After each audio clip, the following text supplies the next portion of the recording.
हाँ hello. Hello. अरे का हो पप्पू के माई, का होत बा? का हुई? इहे उग छोलात बा, भेली बनहात बा। अरे अकेले अकेले खैबू की हमहू के मिली? अरे काहे ना मिली, घरे आवा त देसी गुड़ खियाई देसी। और बतावा घरे के का हाल चाल बा? का बताई, ला सुना।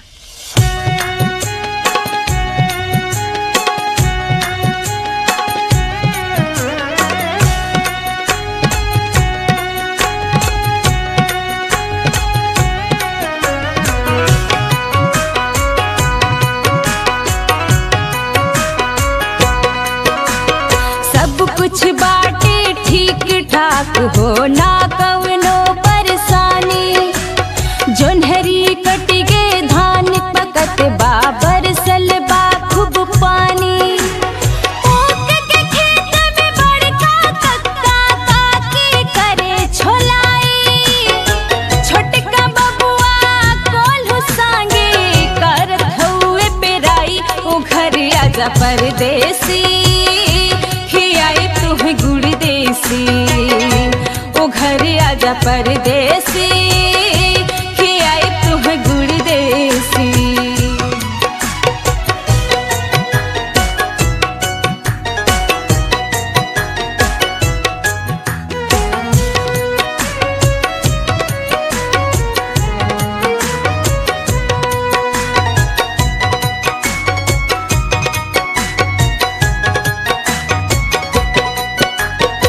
छोटकी देवरानी हो पालम भइल बांगन बाड़ी। पुष्टाहार के बेच के लिहले बाटे गोसाड़ी। छोटकी देवरानी हो पालम भइल बांगन बाड़ी। पुष्टाहार के बेच के लिहले बाटे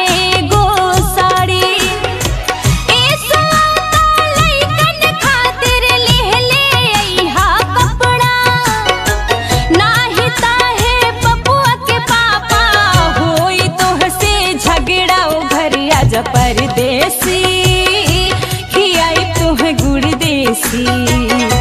ओ घर आजा परदेसी, खियाई तुह गुड़ देसी।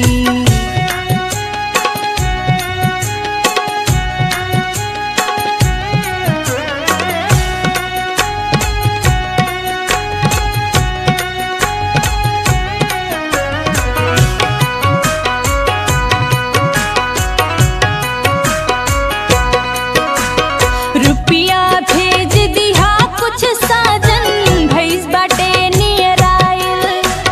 चूनी चाकर नून तेल में जिंदगी बाबौराइल। रुपिया भेज दिहा कुछ साजन भैस बाटे नियर आइल। चूनी चाकर नून तेल में जिंदगी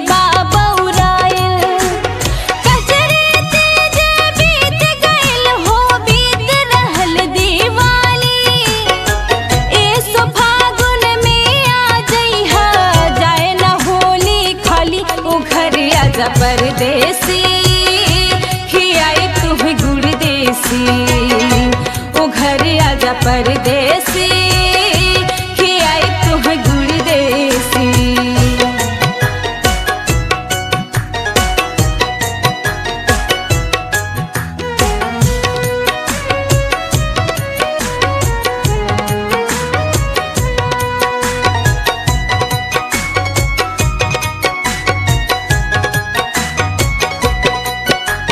अय्या के हो सास फुलेला, घेर बाटे बुढ़ा